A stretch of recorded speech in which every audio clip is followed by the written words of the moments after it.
जिन्होंने हमारे जीवन में खुशियां भरी अनंत अनंत उत्पादी परम पूज्य आदरणीय श्री अम्मा जी महाराज, जिन्होंने आत्म कल्याण के हमारा हाथ थाम कर हमें सद्गुरु के चरणों में समर्पित किया। वे अनंत अनंत उत्पादी मेरे संसारी स्वर्गस्थ पिताजी एवं स्वर्गस्थ माता जी,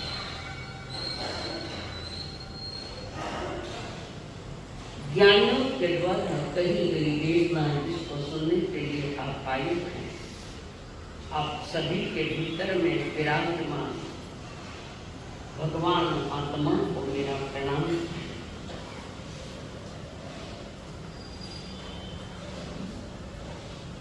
परमात्मा की दिव्य देशना चलती है।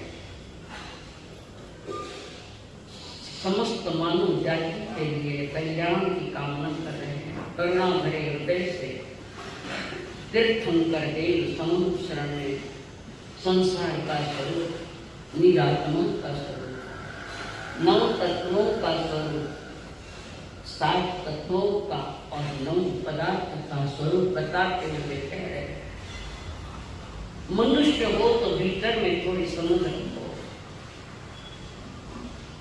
कारण ये सारे इशारे लगभग मानव जाति की ओर है। अगर मनुष्य हो तो स्वयं को समझने की चेष्टा करो, जगत को समझने का पुरुषार्थ करो। अगर दोनों को ही समझ नहीं पाए तो तीसरा और कोई रास्ता नहीं। बड़ी कृपा करी है, कृपा देव अनंत जय, बड़ी कृपा करी और उन्होंने जगत का स्वरूप बताया।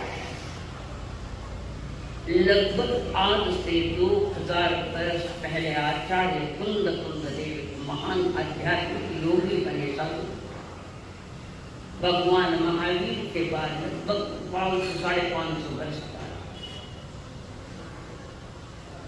और उन्होंने आचार्य कुंद देव ने समय था जिसकी 76 नंबर की गाथा है, 76 समय साथ उन्होंने फरमाया है, जीव निबद्धा एदे अध्रुव अनिच्चा तह असरणाय दुख फलनीय नागुण निखतते निवर्तते। पूरा अध्यात्म भरा हुआ है इसमें। नाम तो मालूम ना, आचार्य कुंद देव नाम मालूम था क्या? नहीं मालूम था, जोड़ा ही है नदी का। ये कर्मास्त्र जीव के साथ बंधे है, आज से नहीं, कब से? कब से बंधे हैं?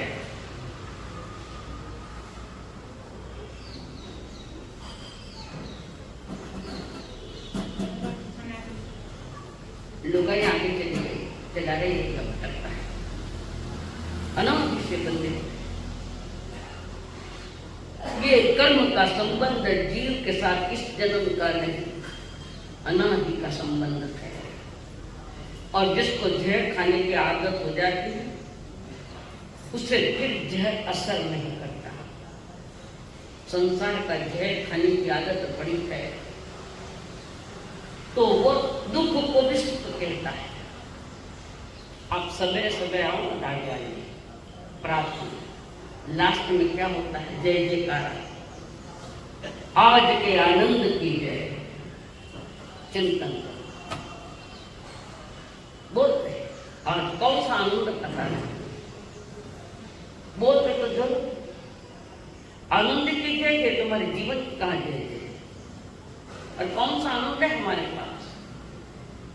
आनंद का संबंध स्वरूप के साथ, निज आत्मा के साथ। जो स्वरूप बोलते आनंद रूपम परमात्मा तत्व, परमात्मा वही है जिसके भीतर का आनंद खिल गया। आनंद आत्मा का गुण है और जो खिल गया वो आनंद अलग। और संसार के पदार्थों को देखकर आनंद मना तो आनंद नहीं है, सुख है, पर सुख के पीछे दुख छिपा हुआ है। आचार्य देव कह रहे कर्म से बंधी मेरी आत्मा, बंधी ये अध्रुव है। अध्रुव यानी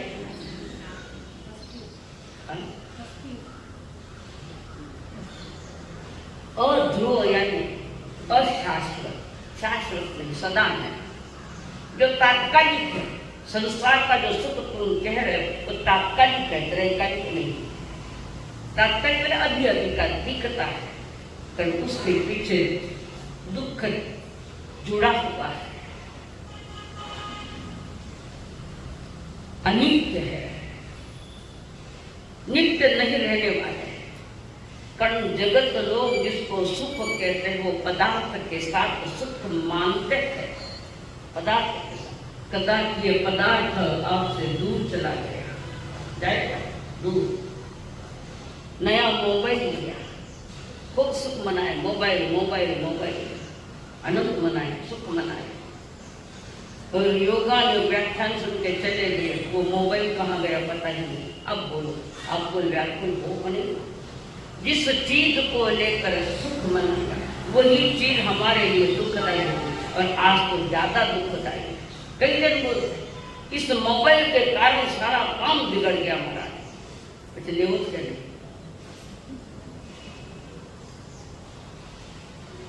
तो ज्ञानी कह रहे हैं जिसको तुम अपना मांग रहे हो वो सारे अपनवत दुख रूप है, अशरण रूप है, तुम्हें कोई शरण देने वाला कोई नहीं। भगवान महावीर जी ने गौतम जी को भी शरण नहीं दी, नहीं। परमात्मा कहे गौतम तुम तेरा विकास करो, तुम तेरा पुरुषार्थ करो, मेरे जवाबदारी पर मत रहो, तुम्हारे लिए तो मैं भी दूसरा हूं। चाहे अरिहंत हो, चाहे ग्रंथ गुरु हो, चाहे कोई मेरी आत्मा के लिए ऊपर, तुम्हारी आत्मा के लिए मैं ऊपर हूं, और मेरे लिए तुम सभी ऊपर हो। कारण ये संयोग रूप है, आए हैं एक जगह, सदा थोड़ी रहने वाले, संयोग है। और जहां संयोग है उसके पीछे वियोग की तैयारी रख लेना। और जिस संसार के स्वरूप को आज मांग रखे शरण नहीं है, जानते हुए भी अज्ञान बनकर हमने अपना जीवन खोया है। ज्ञानी कह रहे जीवन की अस्थिरता, संयोगों की नश्वरता, संसार की अशरणता एवं मनुष्य जन्म की दुर्लभता परमात्मा महावीर इन बातों को समझा रहे। ईमानदारी से बोलो, तुम जिसकी शरण जा रहे हो वो शरण है क्या? जिसको आप समझे वो है, मैंने कहीं चिंता नहीं है, तो क्या सही है? सही है क्या? कभी धन का शरणार्थी बना, कभी परिवार का शरणार्थी बना, कभी ग्राहक का शरणार्थी बना, कहीं धन दौलत मकान बंगला गाड़ी उसका भी शरण मान। अनादि से यही होता जा रहा, और यही शरण जिसको कहा वो शरण अशरण रूप हो गए। तुम्हारी शरण की परिभाषा गलत हो गई। शरण तो एक शुद्ध आत्मा, मेरा चैतन्य स्वरूप, चेतना जो ज्ञान दर्शन वाला है, जो आनंद स्वभाव वाला है, वो एक है, इसके आगे कोई नहीं। अध्यात्म जगत की बात, लोक व्यवहार में तुम्हारे परिजन संसार के जो रिश्ते हैं, नाते हैं, पदार्थ है, ये शरण रूप नहीं है। उस समय शरण रूप तुम्हारे लिए देवयंत गुरु ग्रंथ और दयामय कर्म, ये तुम्हारे लिए शरण है। और यही शरण आगे चलकर प्रभु कहते तू तेरे कदम से है, तू संभाल तो आगे चल। पर गौतम स्वामी ने पांव पकड़ के रख दिए, मैं तो तुम्हें छोड़ता नहीं। पांव पकड़ लिए, जिसको गौतम स्वामी ने शरण माना वो उनके पहले मोक्ष चले गए, छोड़ दिया उसको। छोड़ना नगर छूटना नगर। तब गौतम स्वामी कहे ओ कौन अपनाएगा? जिसके शरण में मैं आया था, संसार के सारे रिश्तों को छोड़कर मैं जिसकी शरण में आया वो भी अशरण रूप हो गए। आई शरण एक मेरी चेतना, मेरी आत्मा, इसके अलावा कुछ नहीं। और गीता में भी यही वचन है, गीता में लिखे मामेकं शरणं व्रज सर्वधर्मान् परित्यज्य, मेरी शरण में आ। देवकी नंदन के मेरी शरण में आ, बाकी सर्व धर्म छोड़ दे।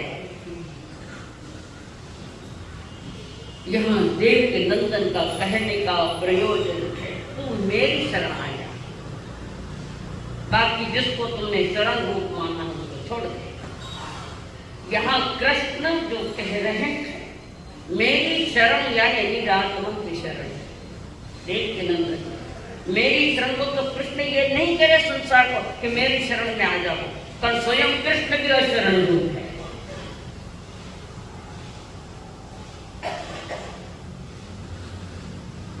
स्वधर्म निधनश्रया, गीता की बोल, स्वधर्म निधनश्रया पर धर्माभया। स्वधर्म निधनश्रया, कौन सा है स्वधर्म गीता का? कौन सा है? स्वधर्म निधनश्रया नहीं माने दुगड़ी शांति लाली देवी बाल मुख करके प्रश्न पूछ रहे। स्वधर्म निधनश्रया, मेरा स्वधर्म है तो मेरा स्वधर्म आनंद है। और कृष्ण ये नहीं कहते मेरी शरण।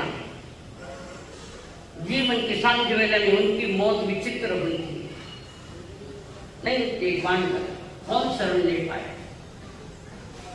जिनके पास तीर्थंकर पद की सत्ता है उसने भी शरण नहीं कि बचा दूंगा। जरा कुमार के बाण से श्री कृष्ण की मौत हो गई, वो तो हिरण समझ के उसने मारा। लगी स्वधर्म निधने श्रेय, स्वधर्म मेरा है जो मेरा आनंद स्वरूप है, निर्विकल्प दशा है।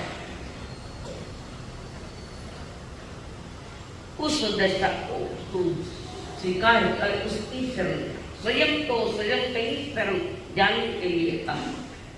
ये संसार कभी किसी को शरण देने वाला नहीं है, मौत है संसार। कोई कहता पति के शरण मुझे कोई भय नहीं, कोई कहता पति के शरण मुझे कोई भय नहीं। कौन बचाने वाला है? बस परिवार में जिसकी शरण नहीं। कोई संपत्ति को शरण मानता है, मेरे पास इतना पैसा है मुझे कोई फर्क नहीं पड़ता। आदमी की मस्ती जो आई है ना, धन की मस्ती आई है, तो उसको लगता है ये पैसा भी मुझे शरण रूप में, ये शरण मेरे लिए शरण, धन दौलत में उसके शरण जाऊंगा। धन शरण देता तो मूर्ख है महावीर जो महलों को छोड़कर निकल गए। धर्म धन दौलत सब छूट गया। मुक्त महलों में अगर शरण होती तो महावीर क्यों छोड़ते? सत्य जिनके जीवन में उतर गया, वो जगत को शरण रूप नहीं मानता। प्रभु कह रहे निज शरण, अंतिम शरण, उससे आगे कोई नहीं। इस शरण भावना जरूर से 2 नंबर कल की कौन सी थी? 5-7 गाने याद है, गलती से याद कर लिया। अनित्य भावना, ये संसार की चीजें अनित्य है। पहला वचन दे दिया, ये संसार अनित्य है। आगे कहा ये अशरण रूप है, जो अनित्य है, अस्थिर है, वो तुम्हें क्या शरणा देगा। एक बहुत बड़ा व्यक्ति, खूब धनवान, जिंदगी भर धन कमाता है और धन को रखने के लिए बड़ी तिजोरी, मजबूत तिजोरी पीछे के मकान में रख दी है, दुकान के पीछे तिजोरी। आज की तिजोरी यानी उस जमाने की आड़ो खोले की ताकत लाती, ऐसी मजबूत तिजोरी। उसने खूब धन कमाया और तिजोरी में रखता गया, तिजोरी में धन कमाया, धन रखता। एक उसके मन में आया कि मैं ये धन गिन लूं कितना हुआ है। कल मैंने ऐसा ही रखा है तो थोड़ा गिन लूं था। बेटे को पता नहीं तिजोरी में धन कितना है, और उसने मेन दरवाजा बंद किया, उसके पीछे का जो कमरा था उसका दरवाजा बंद किया, फिर तीसरा कमरा उसका दरवाजा बंद कर दिया, और जिस कमरे में तिजोरी थी वो भी दरवाजा बंद कर दिया, कड़े पट बंद कर दिया, और फिर तिजोरी खोली गई। बेटा भी नहीं देखे, देखे नहीं देखे तो गाय को बेटा का नहीं। लूटने वाले लुटेरे बहुत बेटा, संसार ये लुटेरों का है, संसार लूटने वालों का है। और वो शेर जी तिजोरी में बैठे, मजबूत तिजोरी, नोट मोच रहे हैं। इतने में झरोखे से हवा का झोंका आया, जोरदार आया, और तिजोरी का दरवाजा बंद हो गया। पैक बंद हो गया, बाहर से बंद हो गया। वो चिल्ला रहा है, दरवाजा खोलने की चेष्टा कर रहा है, तिजोरी कहाँ खुले। इतना मजबूत बंद हो गया कि शेर जी खूब प्रयत्न करे, कष्ट करे, मेहनत करे, ताकत लगाए, फिर वो तिजोरी नहीं खुल रही। बेटे को आवाज देवे तो कहाँ से जाएगा, सारे दरवाजे तो बंद कर रखे हैं अंदर से। बेटे को भी आवाज दे, बेटा जल्दी आ, कौन सुने। जिस धन को शरण माना बैठ उसकी शरण है। लाखों का धन तिजोरी में, पर शेर जी को बैठा नहीं पाया। उसके धन के ही ढेर पर शेर जी की मौत हो गई। ये है संसार की। तुम्हें संसार की कोई चीज जिसको तुम शरण मानते हो, मुझे कोई भय नहीं है, मेरे मम्मी है, मेरे पापा है, मेरे दादा है, मुझे क्या डर है। यह अज्ञान दशा का चिंतन है। सत्य रूप ये चिंतन नैतिक है। स्वयं को छोड़कर अन्य जीवों को तुम शरण रूप मत मानो, ये शरण देने वाले है नहीं। और जिसने सत्य जान परिवार में रहता है, फिर भी निज स्वरूप को समझता है। परिवार में रहता हुआ बस देख ज्ञाता दृष्टा, संसार के सारे कार्य करता है, पर मन में चिंतन है कि जिसको मैंने पास किया है, मेरे निकट किया है, वो शरण रूप नहीं। कोई शरण देने वाला नहीं, निरात्मा के सिवा और कौन है। कौन थारे साथी, कौन थारे संगी, कौन थारे साथे आवेला जी। कौन थारे साथी, कौन थारे संगी, कौन थारे साथे आवेला। सुन रे लोभी जीवड़ा तू थारी करनी रो कर पावेला। सुन रे लोभी जीवड़ा तू थारी करनी रो कर पावेला। कौन बचाएगा? कौन थारो साथी? कौन साथी? साथ है, साथी नहीं है, साथ है, कुछ समय का साथ है, साथी नहीं। छल चित्र सुनना धर्म की छेकली, आ तो राजा तोरा तारी दुनियादारी देखली, दुनियादारी देखली। देखी दुनिया को देखा, दुनिया को देखा क्या? कौन बोले क्या देखा? दुनिया को देख करते तो बिदरा मार्ग पर चल पड़ते। बाहर की आंखों से देखा है, ज्ञान की आंख से नहीं देखा, चमड़े की आंख से देखा, स्वरूप की आंख से नहीं, ज्ञान की आंख से नहीं देखा। हर जन्म में जैसे देखा वैसे ही देख लिया। हर जन्म की एक कर्म कथा है, ज्ञानी है ज्ञान। साथ चलते हैं तो लगता है सदियों का साथ है, और बिछुड़ते हैं तो 2 दिन में भुला देते हैं, तीसरे दिन उठाओ, खत्म हो गया संबंध, पीछे। और जिसको अपना मन कर तुम अपनी जीवन यात्रा चला रहे, वही धोखा खा गए। आदत अनादि की जो रही है जगत पे अच्छा मानने की आदत इतनी जल्दी नहीं टूटती, समय लगता है। पर तोड़ना तो प्रारंभ ही नहीं किया है तो टूटने का विषय कहाँ था? हम भी समझा नहीं क्या है। अहो संसार हो, जस किशन के जंतु परमात्मा महावीर है, दुख रूप है। और जिसको ये संसार का अनुभव दुख रूप आया है, ज्ञान पूर्वक आंख से, जिसको संसार दुख रूप नजर में आ गया, वे कोई विरला लोग वितराग मार्ग की ओर अपना कदम चला ले। अब उस मार्ग पर चलते सत्य जब समझ में आ जाता है तो असत्य अपने आप छूट जाता है। असत्य समझ में आया, सत्य समझ में नहीं आया। आया कि नहीं आया? सत्य समझ में आया?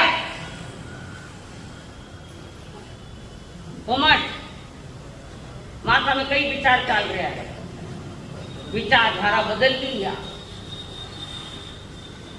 सत्य जब समझ में आ जाता है तो असत्य अपने आप छूट जाता है। जिससे परमात्मा में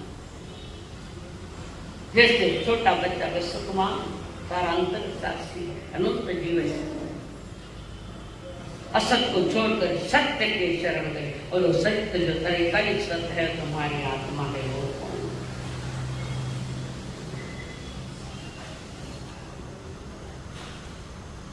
आगमों में वर्णन चलता है। एक मुनि जंगल में बैठे हुए, एक वृक्ष के नीचे बैठे प्रकृति का आनंद ले रहे।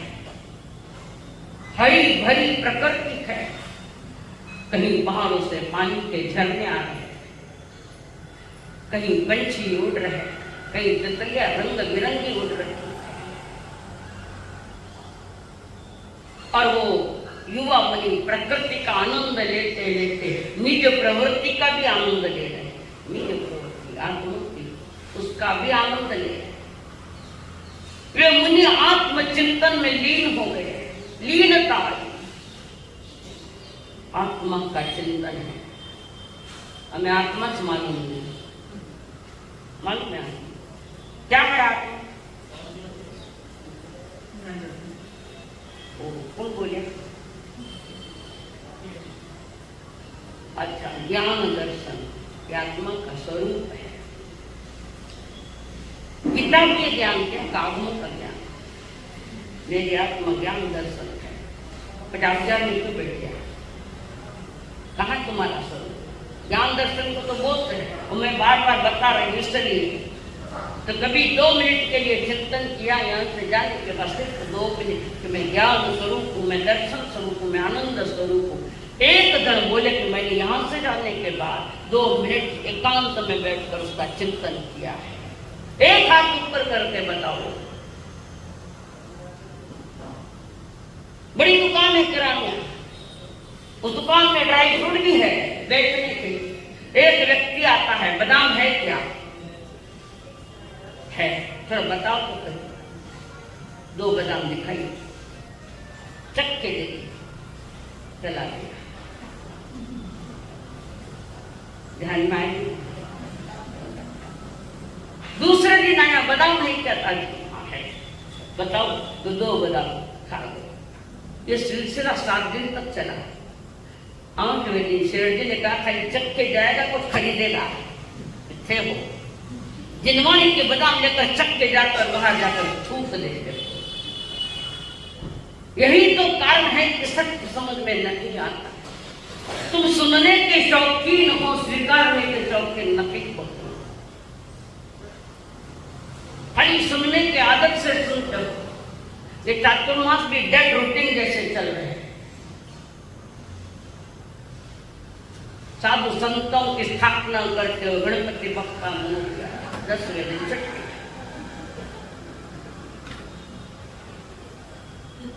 तो वो युवा मुनि बैठे, ध्यान आत्मलीनता है, आंख बंद है, शरीर बिल्कुल स्थिर है, वाणी मौन है, शरीर भी शांत है।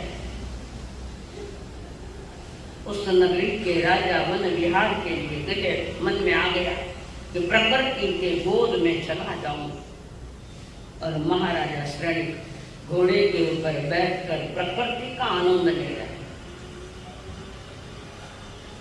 घोड़े पर जा रहे, नगरी के राज नगरी के बाहर चले गए, और प्रकृति हरी भरी प्रकृति को देखकर चल रहे। और किसी से नहीं तो प्रकृति से भी सीखो ना। वे हरी भरी तब तक अच्छी लगती है, पतझड़ आई कि बिना पत्ते के वो वृक्ष कौन जाएगा। हरा भरा ऐसा मनुष्य जन्म है और उसका उपयोग नहीं किया तो पतझड़ तो अनाज की चल गए, जन्म और मरण।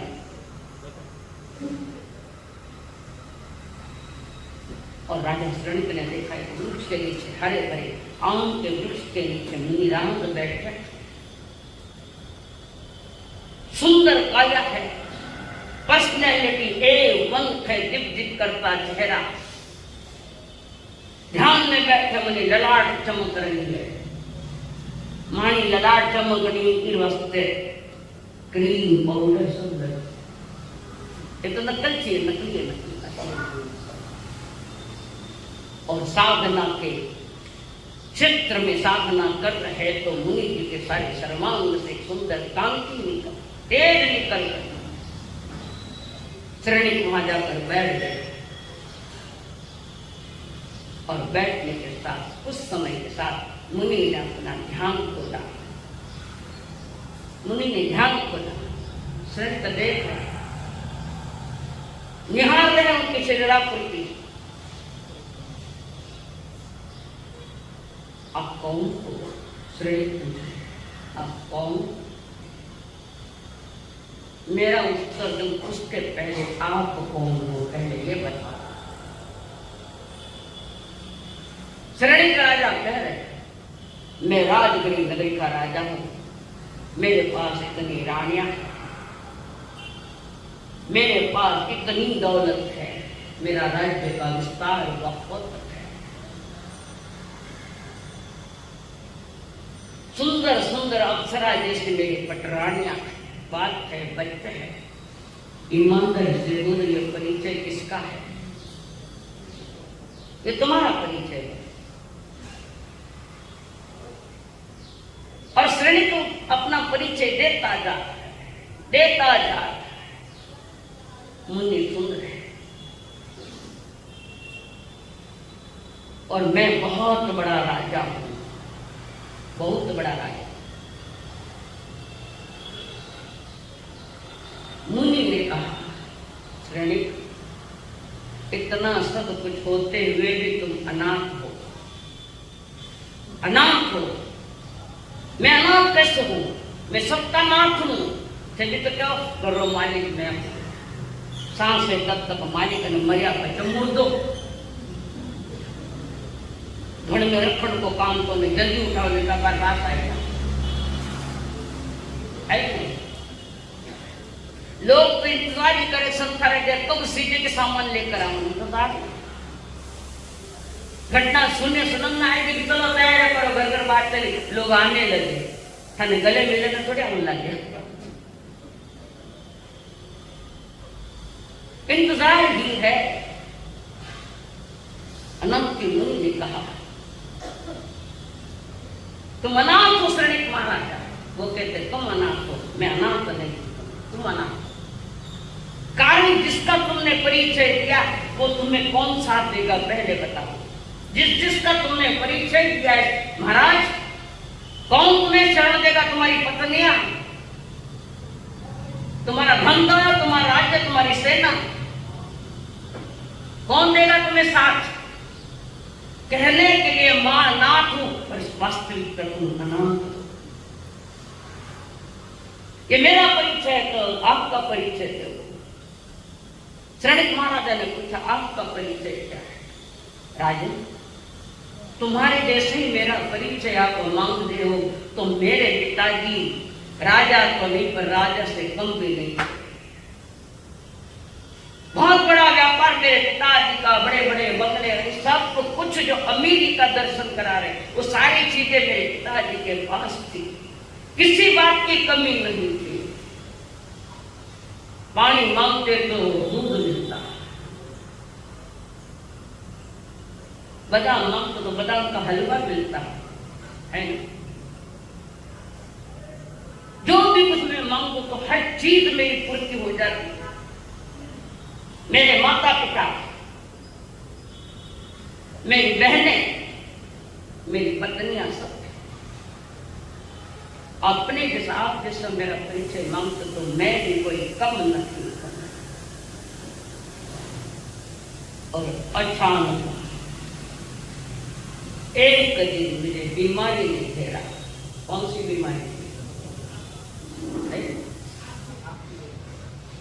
आंख की बीमारी।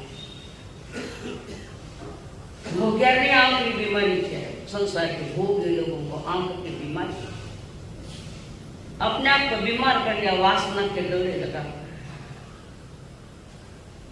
भोग का भूखा इंसान, बस यही दशा है जन्म जन्म तक। हमारी दशा योग के ऊपर और उपयोग के ऊपर होनी चाहिए। एक रात मुझे बीमारी हुई, आंख की बीमारी, भयानक पीड़ा है इसमें, खूब पीड़ा है। मेरे पिताजी ने बड़े बड़े हकीमों को, बड़े बड़े वैद्यों को लेकर आए। सारे देश में बड़े बड़े वैद्य थे, सबको लेकर आए, पर किसी ने मेरी बीमारी किसी से भी नहीं होती है। ऐसी भयानक बीमारी। सब अपने मुंह का परिचय दे रहे, माँ की आंख में आंसू है, पिता उधर जाकर रो रहे, पत्नियां वहां बैठी, उनके भी आंखों में आंसू। क्या हो गया? हर कोई मुंह का परिचय दे रहा, आंसू ढालकर। अपनत्व का परिचय नहीं, मुंह का परिचय हर कोई दे रहा है। राजन, मैं बहुत बीमार हो गया। सारे रिश्तेदार पक्ष में बैठे समय निकाल रहे। एक दिन हुआ, 2 दिन हुआ, 3 दिन हुआ, बीमारियां नष्ट होने का नाम ही नहीं ले रही। थोड़ा बीमार पड़ जाओ तो गांव जड़ होते, कौन तुम्हारी बीमारी मिटाने वाला? कौन? हमारी बेटा बीमारी को नष्ट करने वाली वितरा गवाने गए और नहीं। भ्रम पाल रखे आदमी, और उसके साथ लोग कह रहे हैं सब झूठे ताल्लुक है, गलत दाम ये मन पर, कहने की मोहब्बत है, दिखाने की भाकर। बीमारी हो या मौत हो या दार मुसीबत, मुमकिन ही नहीं गैर की शरकत, मुमकिन ही नहीं इसमें किसी गैर की शरकत। मुँह देखते हैं मदद कर नहीं सकते, मुँह देखते हैं पर मदद कर नहीं सकते। माँ बाप भी बेटे के लिए मर नहीं सकते, माँ बाप भी बेटे के लिए मर नहीं सकते। मरे माँ मरे डाला क्यों मरे? कौन मरता है? सब भयभीत है संसार में। एक इंद्रिय से लगाकर पंच सभी भयभीत, कारण सत्य प्रकट नहीं हुआ। और एक दिन मैं सोया हुआ था, रात में सोया हुआ मैं था, पीड़ा कम नहीं, नाम नहीं ले लिए कम होने की। तब मुझे याद आया, मैं बचपन में अपने दादाजी के साथ मानसा के दर्शन के लिए जाता था, और गुरु के मुखारविंद से मैंने वाणी सुनी। गुरु के मुख से पवित्र वाणी सुनी। और उस समय गुरु ने धर्म सभा में कहा था कि कितना ही बड़ा संकट आ गया। गुरु ने कहा उस संकट में इनको याद करने, और वो था कर्मों ने जब घेरा हो,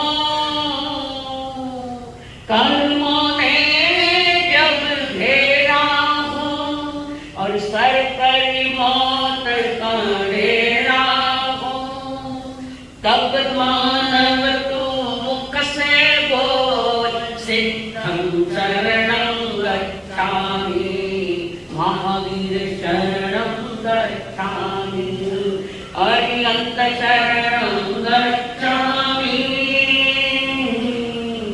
धम्मं शरणं गच्छामि।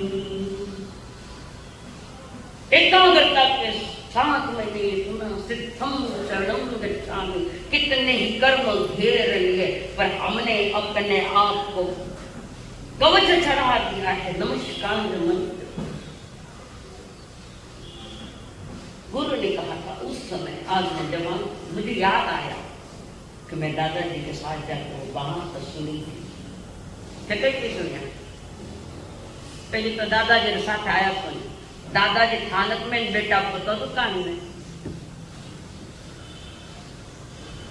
ये जिन धर्म युवाओं का ज्यादा यह है एक उभरती शक्तिशाली व्यक्ति।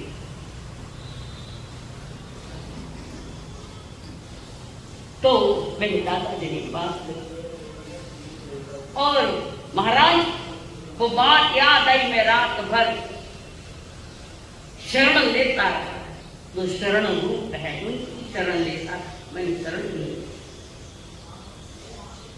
संकल्प किया ये बीमारी चली जाएगी तो मैं उसी क्षण निकल जाऊंगा।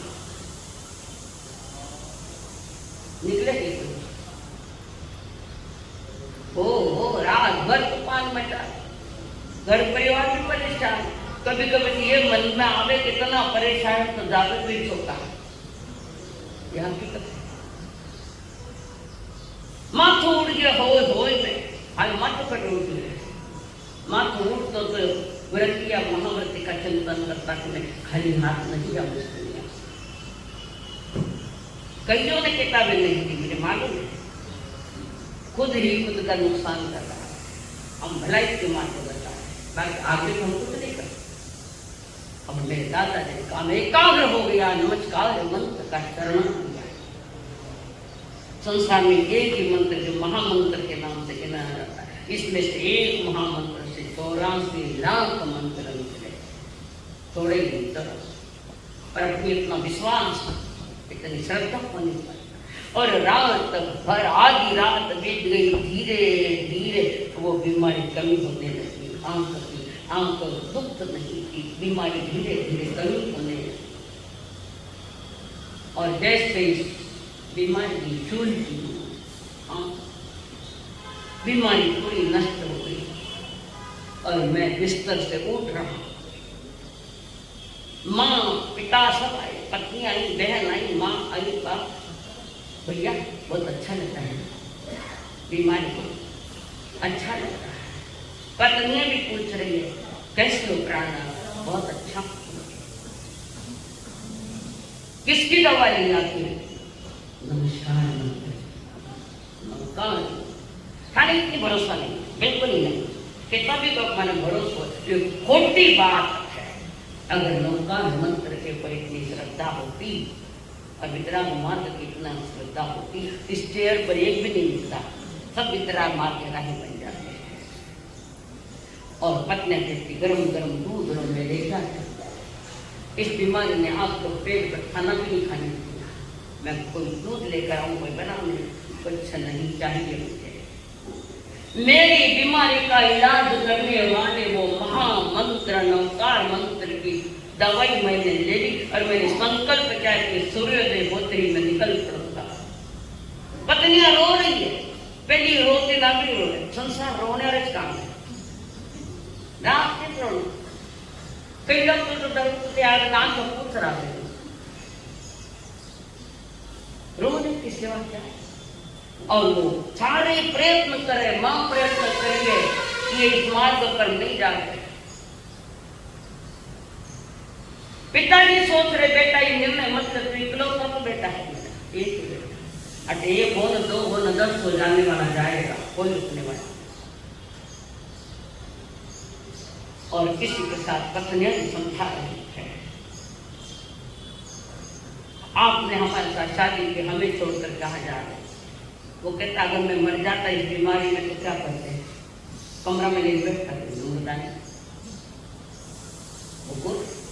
आंधी और तूफान, तूफान और आंधी हमको रोक न पाए पे, और थे कोई मुसाफिर पथ से लौट आए। संकल्प किया संकल्प बनाए, संकल्प किया संकल्प बन आए। मरने के सारे इरादे आज जीने के काम आए। अनाथ आज जीने के काम आए। आंधी और तूफान अब हमें रोक न पाए। अनाथी के जीवन में सच्चाई आ गई, सत्य उतर गया। महाराज मेरे परिवार वालों ने मुझे रोकने का प्रयत्न किया, पर मैं रुका नहीं, इस मार्ग पर चल पड़ा कि मेरी बीमारी की दवा दी है। तो विद्राग देव ने, हरिहंत देव ने नमस्कार मंत्र ने मेरी बीमारी, और मैंने संकल्प तो किया था कि बीमारी खत्म हो जाएगी इस मार्ग पर। आपने जो परिचय दिया वो बाहर की चीज का परिचय दिया, और मैंने मेरे देवों को नमस्कार मंत्र का परिचय देता हूँ। और ध्यान से सुन रहे शरणिक महाराज एकाग्र होता हुआ, एकाग्रता के सूत्र श्रेणी सुनकर शरणिक महाराजा सत्य उतर आया, और अनाथी मुनि के चरणों में सम्यक दर्शन हुआ। वहां सम्यक दर्शन हुआ ना शरणिक महाराजा, और महाराज कह रहे मुनिराज, सम्राट महाबल सेनानी इस क्षण को टाल सकेगा क्या, और शरण मृत काया में निज जीवन डाल सकेगा क्या, और शरण मृत काया में निज जीवन डाल सकेगा। नेकोला के खान से जीव नेकोला लाश पड़ी है, चौ पड़ा, तुम्हारा जीव उसमें डालो क्या, मैं बचा लेता हूँ। और बचाने वाला बात तो बड़ी मोटी मोटी है।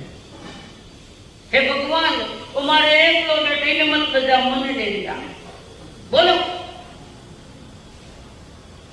मन ले जा, हमारा बेटा ने मत जाओ, मैं तो संसार देख रही हूँ, मन ले जा, बिन मत ले जा।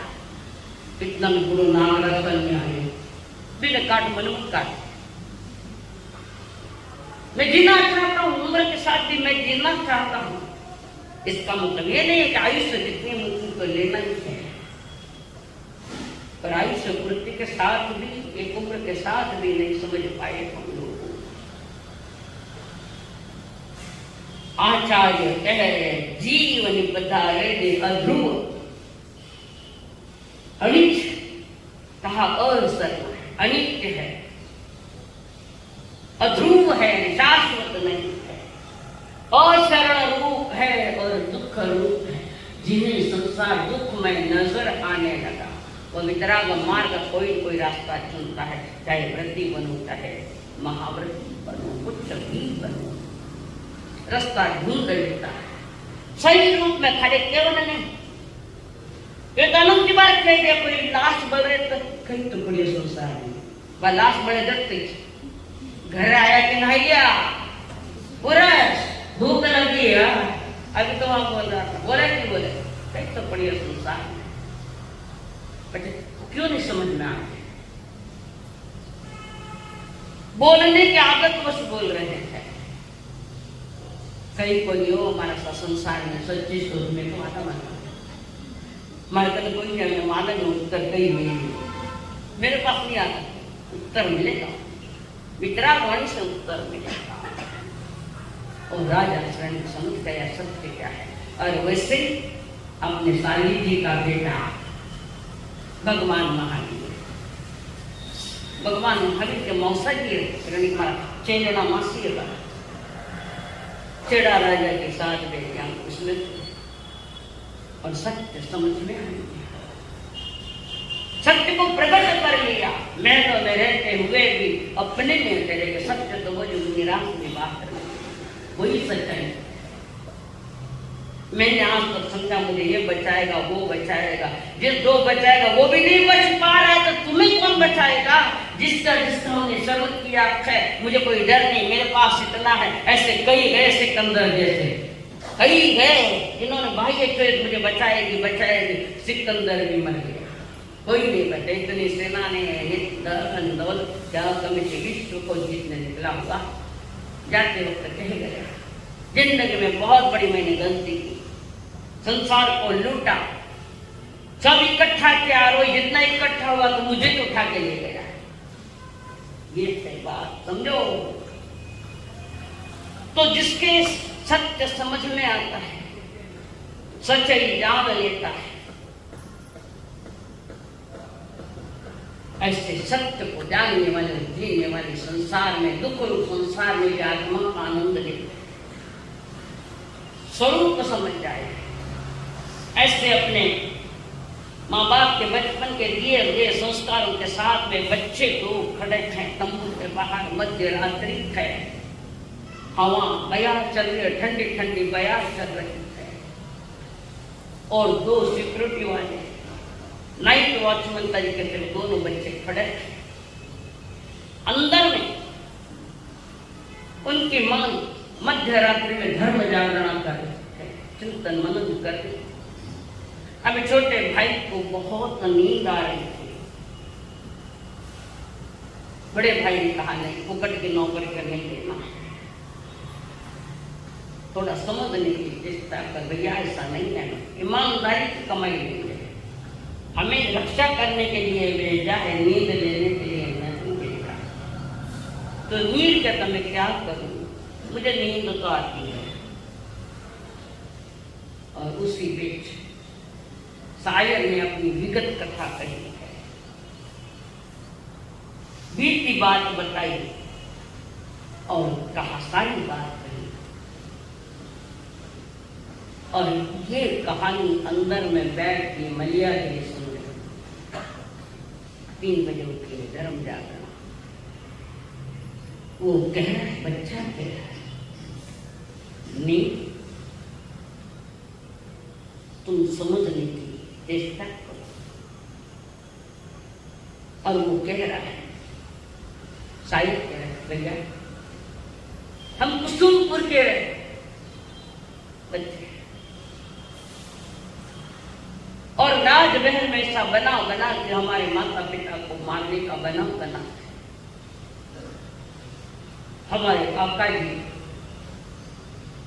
राज हड़पना चाहते हैं, जबकि इस राज्य का उत्तराधिकारी महाराजा चंदन जो हमारे पिता, और वहां से बचने के लिए दासी मदना दासी ने भी सहयोग दिया, महाराज निकल जाओ यहाँ से। मध्य रात्रि में महलों में सहयोग पे उठाया, उन सबको उठाया और हमको लेकर मदना दासी अंडरग्राउंड से ले गई। आगे आगे मदना, पीछे हम दो भाई और माता पिता में जा रहे हैं। और आगे चलकर मदना दासी चली गई, कहीं कोई डाकू लोग या सेना ने हमें पकड़ न जाए, पूछेंगे कहाँ गए तो बताएंगे कैसे। उसने उनको छोड़ दिया और कह दिया, बेटा राजकुमार राजा, बेटा जाओ अपने भाग्य के सहारे, इधर भी जाना। दुर्भाग्य ऐसा कि हमारी माँ हमारी भूख रोटी की व्यवस्था करने लकड़ियाँ बेच तोड़ती है, लकड़ियाँ बेच कर जाती है। एक दिन वही इससे लकड़ियाँ लेने को गई है, कौन सुन रहे माँ अंदर मलिया गिरी गई। ये कहानी तो मेरे जीवन की कहानी है, शांत भाव से पुनः सुन रही। और ऐसे ही एक दिन मेरी माँ लेने के लिए लकड़ियाँ लेने के लिए गई, वापस अभी तक नहीं आई, कहाँ गई पता नहीं। और वो मलिया गिरे के ज्ञान में आ गया, ये तो मेरे ही बच्चे है, मेरी स्वीकृति कर। मेरे पिता मंदिर और मेरे पिता एक बार नदी पार करने के लिए निकले, हम दोनों बच्चों को लेकर। पहले मुझे उस किनारे छोड़ा, तुम्हें लेने के लिए वो आए थे, और जैसे मझधार में आया पानी जोरदार बहा गया और अपने पिता को वहां पे ले गया। अब बच्चे तुम उस किनारे, मैं इस किनारे, हाय कर्म खनी शर्म, सबको शर्म आएगी, कर्म को कभी शर्म नहीं आती, कभी नहीं आती। और इसके लीला अपरंपार, कर्म की लीला अपरंपार, समझना आए माया तेरी, समझना आए माया तेरी, बदले रंग हजार, कर्म तेरी लीला रे अपरंपार, कर्म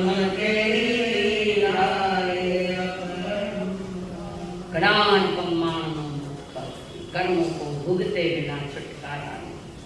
कभी तीव्र पाप है, कभी तीव्र पुण्य। पाँव पे सौदे में हम चारों बिछड़ गए।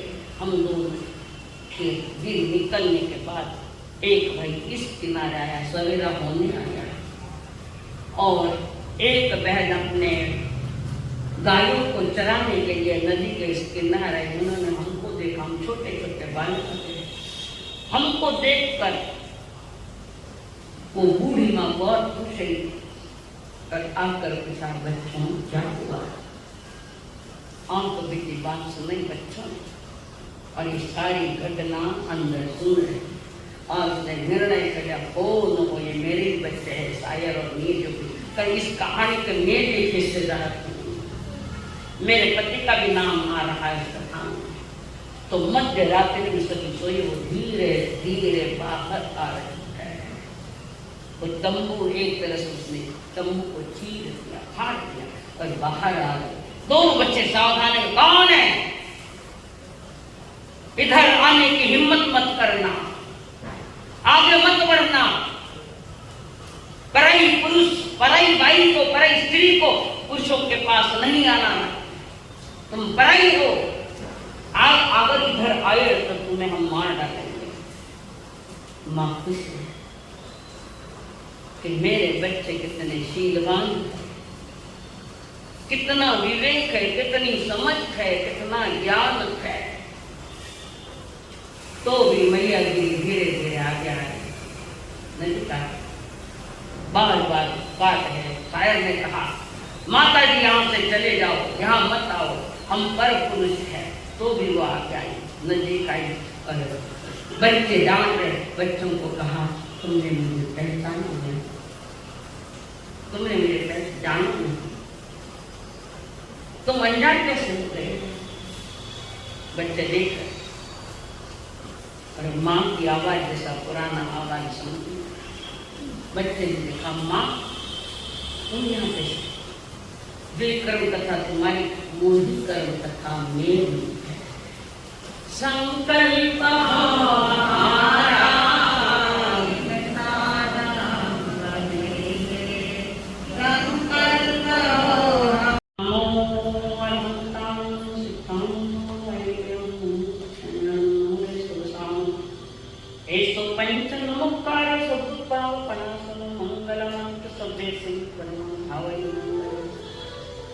चैतम धम्म संचक्रवर्ती संति संति करेण तत्तो संतम नमोदं संसन्नासं चरितसं तव सुदेव्यज्ञ चत्तानि मंगलमर्पन्तां मंगलं सदा मंगलं स्वां मंगलं केवलं मंगलं चत्तारि उत्तमं सत्तानि सावं केवलं चत्तारि शरणं पवज्जामि अर्हन्ते शरणं पवज्जामि सिद्धे शरणं पवज्जामि साधु शरणं पवज्जामि केवली पन्नतं धम्मं शरणं पवज्जामि। एक साथ प्रभु शरण